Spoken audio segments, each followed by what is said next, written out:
Saudara Kepala Kantor Komunikasi Kepresidenan Hasan Nasbi mengumumkan pengunduran dirinya melalui media sosial. Ia mengakui keputusan diambil secara matang demi kebaikan komunikasi pemerintah yang akan datang.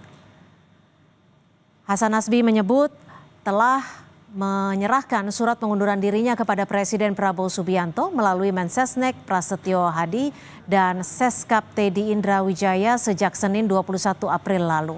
Ia berterima kasih kepada Presiden karena mempercayakan dirinya menjadi bagian dari Kabinet Merah Putih. Ia menegaskan siap membantu proses transisi kepemimpinan di Kantor Komunikasi Kepresidenan.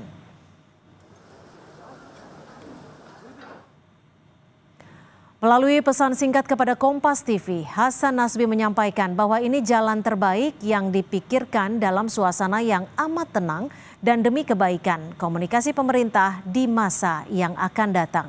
Saya mengucapkan terima kasih kepada Presiden Prabowo Subianto yang sudah memberikan kepercayaan kepada saya sebagai bagian dari anggota Kabinet Merah Putih. Tapi saya juga harus meminta maaf kepada beliau jika selama memberikan pelayanan kepada Presiden masih jauh dari apa yang beliau harapkan.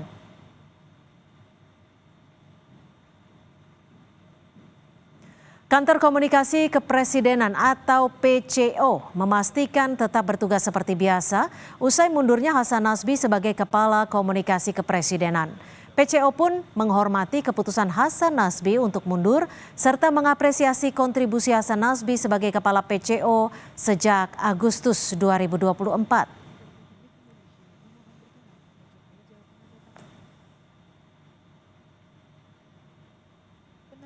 Melalui pernyataan pers, Deputi Bidang Diseminasi dan Media Informasi Kantor Komunikasi Kepresidenan, Naudi Valdrino menyebut PCO menghormati keputusan Hasan Nasbi serta mengapresiasi pengabdian dan seluruh kontribusinya sebagai Kepala PCO sejak Agustus 2024.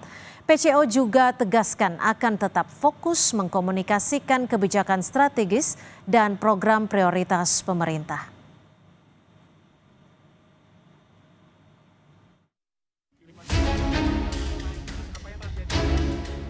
Pertengahan Maret lalu menjadi kemunculan terakhir Kepala Kantor Komunikasi Kepresidenan Hasan Nasbi di hadapan wartawan. Kala itu, Hasan merespons teror kiriman kepala babi yang ditujukan ke jurnalis Tempo Francisca Christie. Ucapan Hasan langsung menuai kritik keras dari berbagai kalangan karena dinilai nirempati. Ini dinilai, terus apa yang terjadi pas dikirim itu, apa yang terjadi? Ini semacam ancaman kepada para pers. Bebasan pers, Pak. Udah dimasak aja. Kalau kepala babi dimasak aja. Sebelumnya pada 17 Maret, Hasan Nasbi sempat mengeluarkan pernyataan terkait polemik revisi RUU TNI melalui cuitannya di media sosial X. Hasan menyinggung soal adanya provokasi dan narasi bohong tentang RUU TNI dari segelintir orang. Ia mempertanyakan permohonan maaf. Ia kemudian menghapus unggahan tersebut, namun tidak sedikit pengguna X yang mengabadikan postingan Hasan melalui screenshot. Pola komunikasi Hasan Nasbi pun dipertanyakan pimpinan media saat berdiskusi dengan Presiden Prabowo. Presiden pun menilai pernyataan Hasan Nasbi merespons aksi teror kepala babi terhadap redaksi Tempo adalah hal yang teledor dan keliru. Benar, itu ucapan yang menurut saya teledor, itu ya keliru itu. Ya, saya kira beliau menyesal. Ya. Tapi ini alasan yang saya bisa kasih adalah mungkin ya karena baru dalam posisi pemerintahan yang selalu disorot. Hasan Nasbi yang dikenal sebagai konsultan politik sekaligus pendiri lembaga survei Cyrus Network resmi dilantik sebagai Kepala Kantor Komunikasi Kepresidenan oleh Presiden ke-7 Jokowi pada 19 Agustus 2024. Sebelum masuk di lingkungan istana, Hasan Nasbi pernah menjadi juru bicara TKN Prabowo Gibran di Pilpres 2024. Tim Liputan Kompas TV. Saudara, lebih lanjut soal mundurnya Hasan Nasbi sebagai Kepala Kantor Komunikasi Kepresidenan, kita bahas bersama analis komunikasi politik Unpad sudah ada Kunto Adi Wibowo serta Wakil Ketua Umum Partai Golkar Ahmad Doli Kurnia. Selamat petang Bang Doli, Pak Kunto, terima kasih sudah bergabung bersama kami di Kompas Petang. Selamat sore, sama-sama Cynthia. Ya, saya ke Pak Kunto. Pak Kunto, sebagai analis komunikasi, analisa Anda, apa yang membuat Hasan Nasbi mundur saat ini dan hanya melalui media sosial?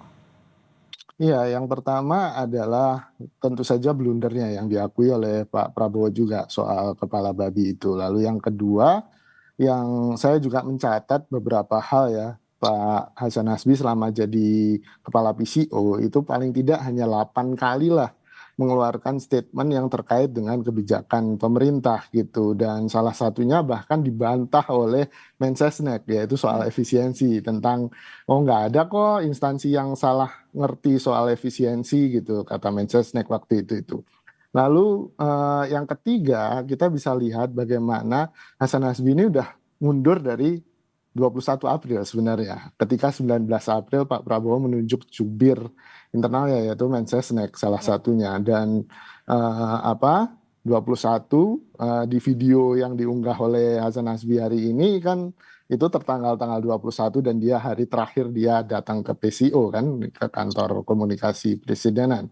Dan ada gap yang kemudian menurut saya ini menunjukkan bahwa memang ada masalah yang mendasar nih antara komunikasinya PCO dengan presiden sendiri. Bagaimana surat itu, bahkan surat pengunduran dirinya kan dia titipkan ke Teddy dan ke Pak Prasetyo Adi kan, bukan langsung ke Pak Prabowo. Harusnya sebagai PCO dan koordinator jubir, dia harusnya punya akses langsung kan ke Pak Prabowo. Dan itu yang menurut saya membuat Hasan Nasbi tidak bisa bekerja secara optimal selama ini, Mbak. Oke, kalau Bang Doli melihatnya seperti itu juga, pernyataan blundernya Hasan Nasbi, tidak ada kedekatan antara Hasan Nasbi dan juga presiden, dan juga tidak ada komunikasi yang cukup erat antara presiden dan juga Hasan Nasbi.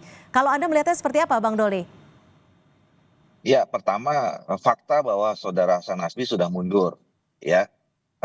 Saya kira itu sebuah fakta yang kemudian ya tinggal menunggu keputusan Pak Presiden kan, diterima atau tidak pengunduran dirinya itu. Dan ya mungkin ini juga keputusan yang diambil secara mandiri, ya, kesadaran pribadi saudara Hasan Nasbi. Yang kedua, ini perlu diapresiasi juga. Saya kira ini pembelajaran buat kita semua ya.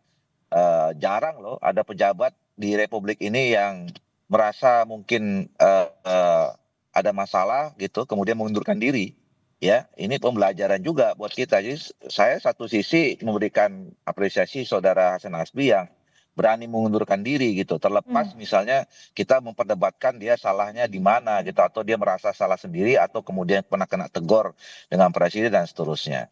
Tapi tadi apa yang disampaikan oleh Pak Kunto ya, saya kira memang saya memang mengetahui saudara Hasan Nasbi sebagai kepala kantor komunikasi presiden itu ya sangat jarang ketemu Pak Presiden gitu. Padahal sebenarnya harusnya yang namanya juru bicara itu harus melekat day to day, hour to hour, minute to minute, second to second harus dengan Pak Presiden gitu loh. Karena dia adalah speaker ya, corong apa yang ada dalam pikiran, apa yang ada dalam hati, apa yang diucapkan oleh seorang presiden.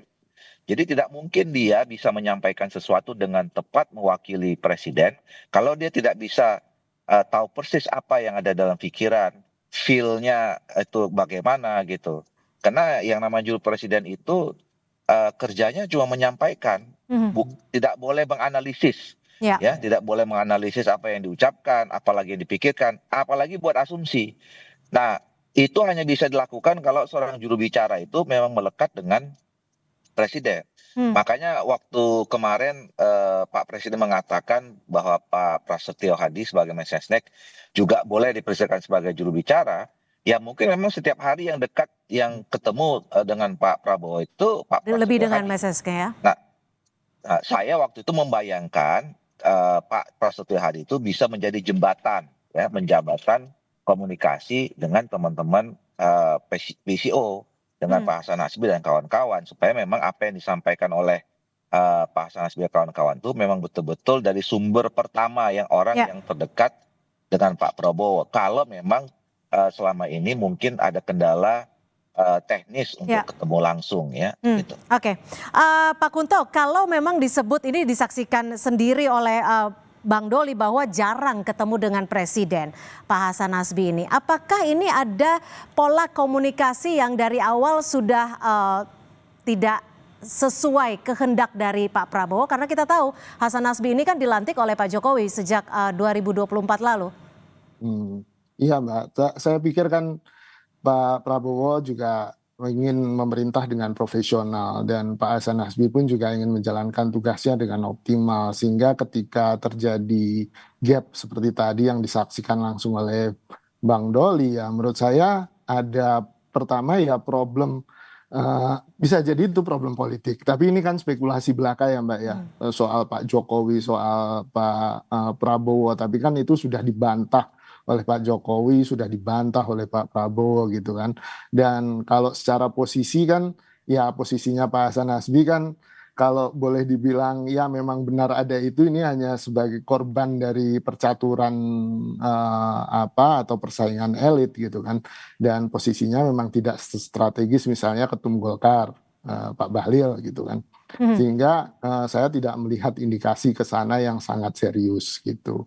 Oke. Yang kedua, ya bisa jadi kan memang karena Pak Prabowo mungkin memang nggak cocok dari awal dengan Pak Hasan Nasbi, sehingga memang suasana kerjanya dibikin nggak enak gitu, nggak nyaman, sehingga biar resign sendiri kan gitu.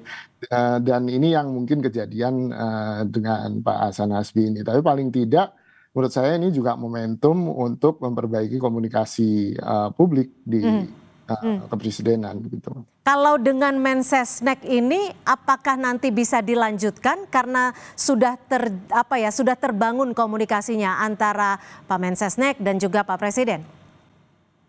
Iya, bahkan tanggal 21 kalau tidak salah Pak Mensesnek juga sudah mengumpulkan teman-teman wartawan kan untuk meminta kontak mereka dan kemudian melakukan hearing, bahkan Pak Prasetyo Hadi mendengarkan sebenarnya input dari teman-teman wartawan apa, dan dari situ kan bisa kelihatan bagaimana peran dari Hasan Nasbi sebenarnya sudah digantikan oleh Pak Prasetyo Hadi secara de facto sejak tanggal 21 April kemarin, sehingga ya saya melihatnya kalau memang Pak Prabowo lebih percaya, lebih dekat dan merasa Pak Prasetyo Hadi ini lebih memahami pemikiran beliau, ya kita nggak bisa ngapa-ngapain lagi kan Mbak, itu memang pilihan terbaik mungkin gitu. Bang Doli, kalau Anda melihatnya harus seperti apa sih sebenarnya hubungan antara Kepala PCO dan juga Presiden Prabowo Subianto? Ya, saya kira adalah orang yang betul-betul bisa punya chemistry ya, yang paham betul semua tentang Pak Prabowo.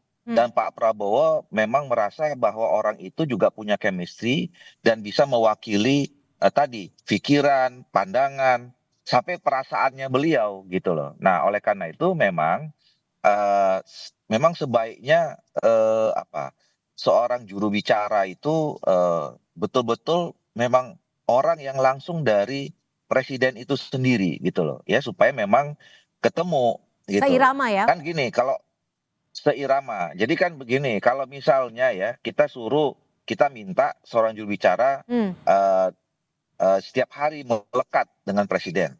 Tapi kalau presiden merasa tidak nyaman kan nggak nyambung juga gitu loh. Nah, jadi oleh karena itu sebaiknya memang juru bicara, apalagi kalau kemudian sudah dibentuk semacam ada institusinya ya itu memang lebih pada otoritasnya Pak Prabowo lah. Kalau Ya, Pak jadi seorang Prasetyo Hadi menteri ini saja. sudah merepresentasikan chemistry yang Anda sebut tadi tidak? Saya kira ketika Pak Prasetyo Hadi ditunjuk sebagai Menteri Sekretaris Negara dan kita juga lihat selama 6 bulan ini hampir setiap acara Pak Presiden itu Pak Prasetyo Hadi ada, kantornya dekat gitu ya. Dan saya tahu juga selama ini Pak Prasetyo Hadi punya hubungan yang sangat erat ya. Dulu kan sama teman-teman saya di Komisi 2 gitu ya. Oke. Sering kalau kita mau ada rapat atau apa minta izin kena dipanggil Pak Prabowo gitu. Ya. Jadi saya kira memang dari sejarahnya Pak Prasetyo Hadi cukup dekat dengan Pak Prabowo dan hari ini secara formal posisinya sebagai Mensesnek juga sangat melekat dengan Pak Prabowo Ya. sebagai presiden. Pak Kunto, kalau menurut Anda, jika saat ini posisi Kepala PCO adalah kosong seperti itu, apakah perlu di-replace atau digantikan? Atau saat ini ya cukup dengan Mensesnek selaku jubir presiden saja? Karena kan sebenarnya kepala PCO itu salah satu tugas dan fungsinya adalah koordinator juru bicara presiden. Jadi diasumsikan juru bicara itu tidak hanya satu, ada beberapa. Dan kalau memang dibutuhkan koordinator dan harusnya kan kepala PCO lah yang kemudian merangkum, mensummarize semua analisis yang sudah dilakukan oleh deputi-deputinya, lalu dipresentasikan atau diserahkan oleh pada Pak Presiden untuk kemudian mendapatkan arahan tentang apa konten komunikasi yang seharusnya disampaikan kepada warga gitu kan, kepada masyarakat. Nah, kalau fungsi itu memang strategis dan di dalam perpresnya juga strategis, harusnya itu diisi. Tapi ya tadi catatannya jangan sampai kemudian memilih orang yang tidak punya chemistry, bahasanya Bang Doli kan, dengan Pak Prabowo gitu kan. Ya. Nah kalau memang, tapi kan Pak Prasetyo Hadi udah Mensesnek, gak mungkin dia rangkap jabatan jadi kepala PCO ya. Alternatif kedua ya PCO-nya dibiarkan kosong dan hanya menunjuk semacam ya pejabat sementara gitu, sampai kemudian Pak Prabowo menemukan orang yang tepat gitu. Baik, terima kasih atas analisa Anda, analis komunikasi politik Unpad, Pak Kunto Adiwibowo, serta Wakil Ketua Umum Partai Golkar, Bang Ahmad Doli Kurnia. Selamat sore.